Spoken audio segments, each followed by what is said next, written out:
Tafsir Al-Azhar Quran Surat Al-Ma'idah ayat kedua bagian kedua.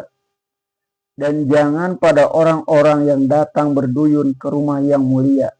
Artinya kafilah-kafilah haji yang datang berduyun berbondong ke tanah suci hendak mengadakan umroh dan haji, janganlah sampai diganggu dan dipersukar perjalanannya.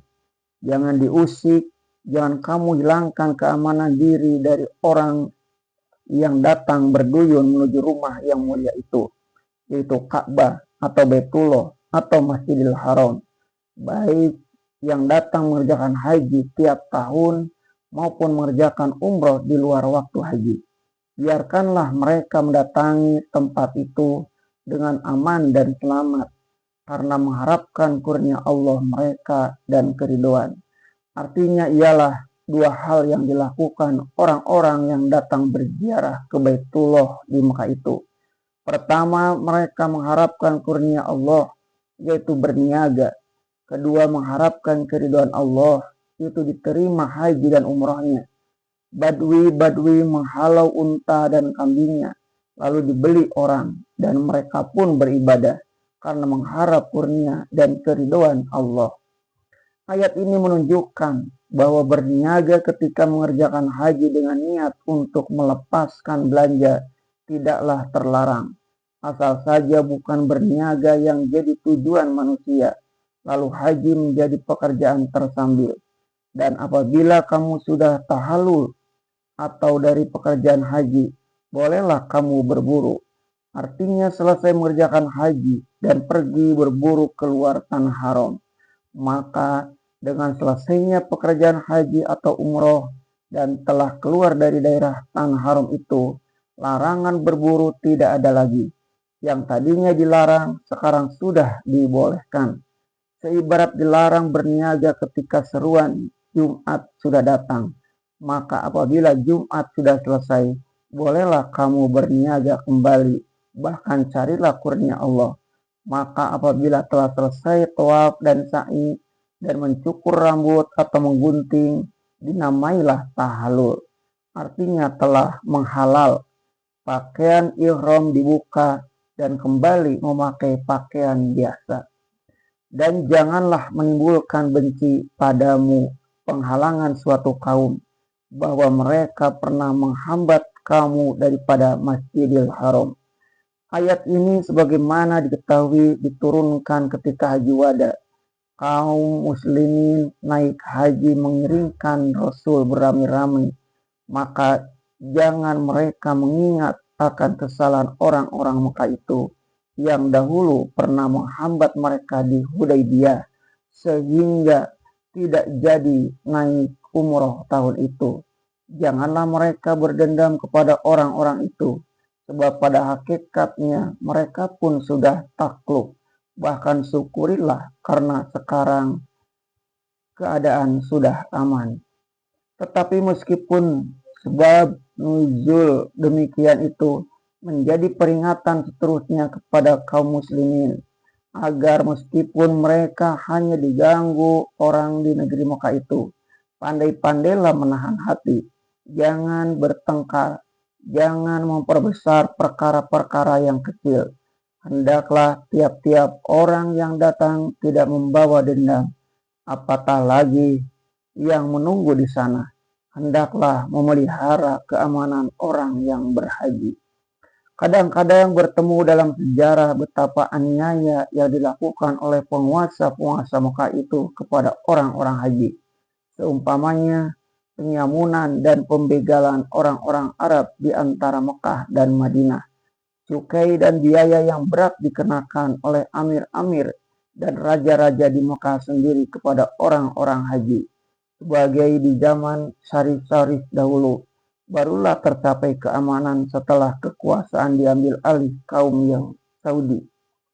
Moga-moga demikian kehendaknya seterusnya, sehingga kehendak Allah atas keamanan manusia di tanah haram itu terjamin.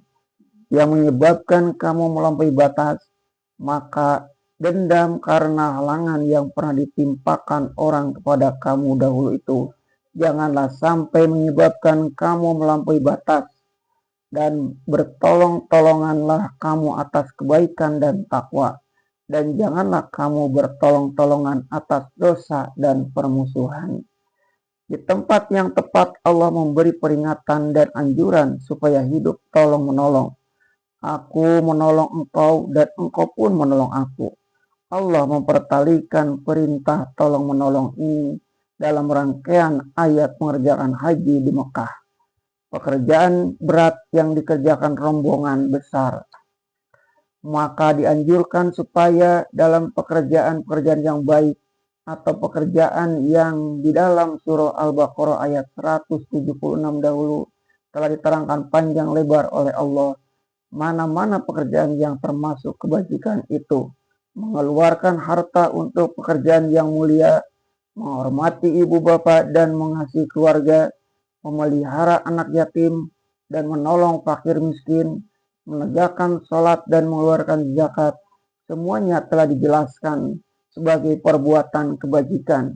Di dalam ayat ini bertalian dengan ayat pergi ke Mekah. Disebut lagi bahwa lebih baik pekerjaan kebajikan dan takwa itu dikerjakan dengan tolong-menolong. Yang berat sama dipikul, yang ringan sama dijinjing. Sekali lintas misalnya, dapat kita pahamkan, seumpama kita orang Indonesia ini yang naik haji ke Mekah tiap tahun, alangkah sulitnya perjalanan sejauh itu, alangkah ringan perjalanan kalau dapat kita dengan secara tolong-menolong, berjula-jula dan bergotong royong membeli kapal. Berapa ringannya perjalanan kalau satu rombongan dapat dengan secara tolong-menolong atau beriur membeli keperluan-keperluan perjalanan dengan bersama-sama. Peninjauan kepada maksud ayat ini bisa menjadi meluas kepada perkembangan lebih jauh. Banyak pekerjaan kebajikan yang lain tidak dapat dipikul seorang diri. Dengan tolong-menolong baru lancar. Mendirikan langgar atau masjid, mendirikan rumah sekolah, mengatur pendidikan kanak-kanak, mendirikan rumah pemeliharaan orang miskin, mengadakan dakwah agama, dan 1001 macam pekerjaan kebajikan yang lain baru dapat diangkat dengan tolong-menolong. Maka timbullah pikiran mendirikan perkumpulan-perkumpulan agama. Di zaman Rasulullah SAW, perkumpulan tidak perlu, sebab masyarakat dipimpin oleh beliau sendiri.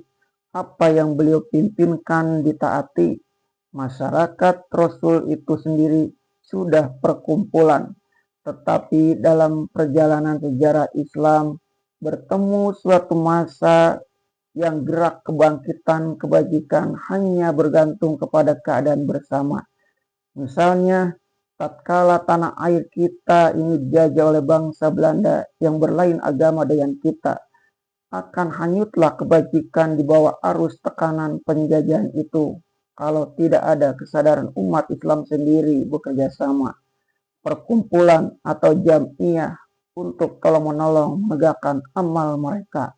Teringatlah kita betapa besar jasanya bagi kebajikan Islam di tanah air kita ini dengan berdirinya perkumpulan-perkumpulan Islam sebagaimana Muhammadiyah, Nahdlatul Ulama, Sumatera Tawalid, Al-Jami'atul Wasilah, dan lain-lain di waktu itu.